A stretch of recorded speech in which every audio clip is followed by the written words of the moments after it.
Welcome to taste of Chennai.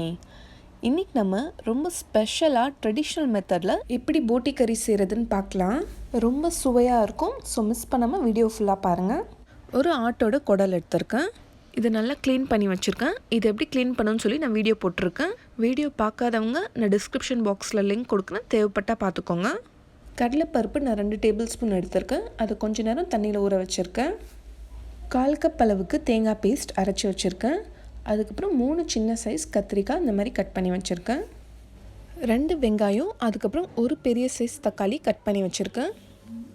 இப்போது ஒரு குக்கரில் ஒரு 4 டேபிள் ஸ்பூன் அளவுக்கு ஆயில் ஊற்றிக்கோங்க.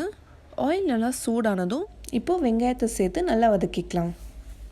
எப்பயுமே நம்ம நான்வெஜ் குழம்பு செய்யும்போது வெங்காயம் இந்த அளவுக்கு நல்லா பொன்னிறமானால் தான் நல்லா டேஸ்ட்டாக இருக்கும். இப்போது இந்த அளவுக்கு நல்லா கோல்டன் ப்ரௌன் ஆனதும் 2 டீஸ்பூன் ஜிஞ்சர் கார்லிக் பேஸ்ட் சேர்க்குறேன். இதையும் நல்லா பச்சை வாசனை போகிற வரைக்கும் நல்லா ஃப்ரை பண்ணிக்கலாம். இஞ்சி பூண்டோட பச்சை வாசனை போனதும் இப்போது தக்காளியும் சேர்த்து நல்லா மேஷ் ஆகிற வரைக்கும் நல்லா வதக்கிக்கலாம். தக்காளியில் நல்லா இந்த மாதிரி மசிஞ்சதும் இப்போ ஒரு 1/2 டீஸ்பூன் மஞ்சள் தூள் சேர்க்குறேன். அதுக்கப்புறம் 2 டீஸ்பூன் மிளகாய் தூள், 2 டீஸ்பூன் மல்லித்தூள் சேர்த்துக்கலாம். இப்போது இந்த மசாலாலாம் ஒரு 2 மினிட்ஸ்க்கு நல்லா ஃப்ரை பண்ணிக்கலாம். இப்போது இந்த போட்டியை சேர்த்துட்டு இந்த மசாலாலாம் நல்லா மிக்ஸ் பண்ணி விடுங்க.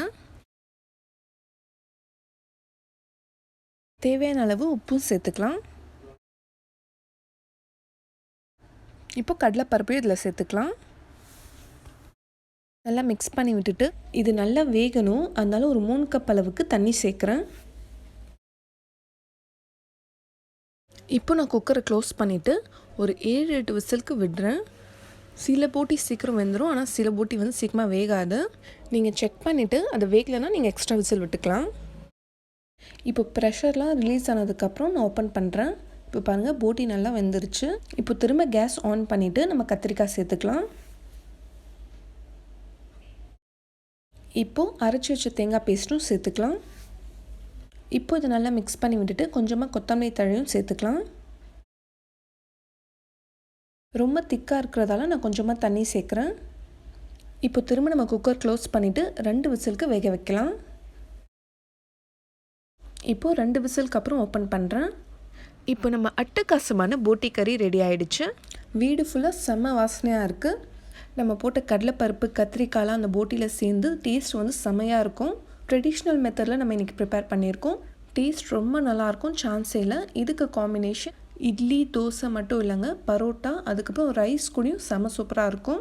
நீங்களும் ட்ரை பண்ணிவிட்டு எப்படி வந்துச்சுன்னு சொல்லி எனக்கு ஃபீட்பேக் சொல்லுங்கள். என்னோடய ரெசிபி உங்களுக்கு பிடிச்சிருந்தால் லைக் பண்ணிவிட்டு ஃப்ரெண்ட்ஸ் ஃபேமிலிக்கும் ஷேர் பண்ணிக்கோங்க. இந்த மாதிரி நல்ல ரெசிபிஸ் வேணும்னா எங்கள் சேனல் டேஸ்ட் ஆஃப் சென்னையை சப்ஸ்கிரைப் பண்ணி வச்சுக்கோங்க. நாளைக்கும் இதே மாதிரி வேறு ஒரு நல்ல ரெசிபியில் சந்திப்போம். தேங்க்யூ ஸோ மச் ஃபார் வாட்சிங்.